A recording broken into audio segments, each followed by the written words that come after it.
Before sunrise, security forces surrounded the mountain town of Tapalpa.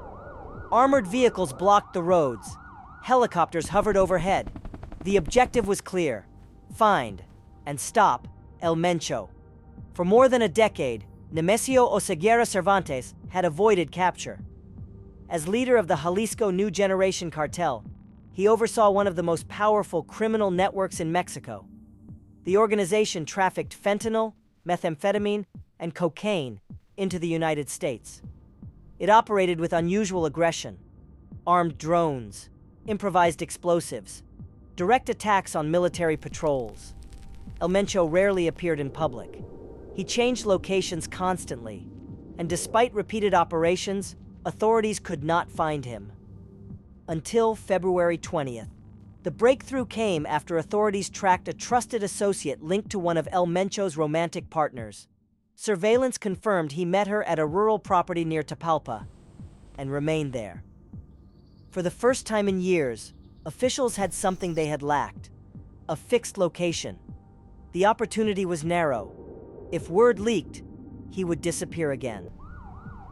2 days later, before dawn on February 22nd, the perimeter was sealed. Special Forces units moved into position. The National Guard secured outer roads. Air support monitored the terrain from above. Everything was designed to prevent escape. As troops advanced toward the property, gunfire erupted. Cartel gunmen fired from inside the compound. The mountains echoed with shots. Smoke rose above the cabins. The exchange lasted more than an hour. Security forces pressed forward. Several suspected cartel members were killed. But El Mencho was not inside the first structure. He had moved. With 2 bodyguards, he fled toward the trees. The pursuit continued into the forest. Another confrontation followed.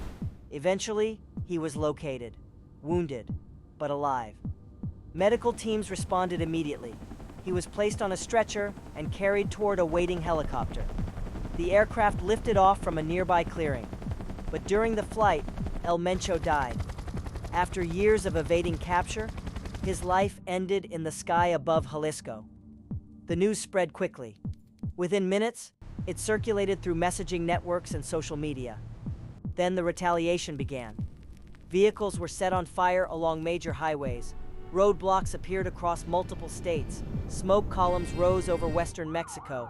Authorities identified a senior CJNG figure behind the coordination: El Tuli, a trusted lieutenant, one of the cartel's financial operators. He managed logistics and regional control. Now he was directing the response. Security forces moved to locate him almost immediately. Intelligence pointed to El Grulo.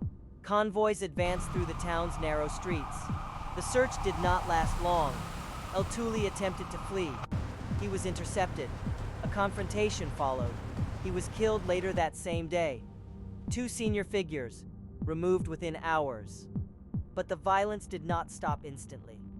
Across western Mexico, traffic froze.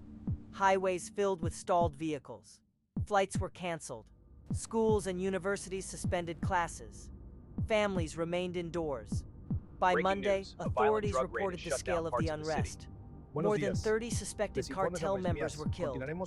25 members of the National Guard lost their lives. 1 civilian was also reported dead. More than 70 arrests were made. At least 85 roadblocks were recorded in a single day. The disruption was widespread. Then, gradually, the intensity subsided. Burned trucks remained on empty roads. Smoke drifted across quiet highways. Tapalpa returned to stillness. But the quiet felt different. El Mencho is gone. El Tuli is gone. But the broader structure of organized crime in Mexico remains. For security forces, the operation marked a major tactical success. For Mexico, it was another chapter in a long and complex conflict.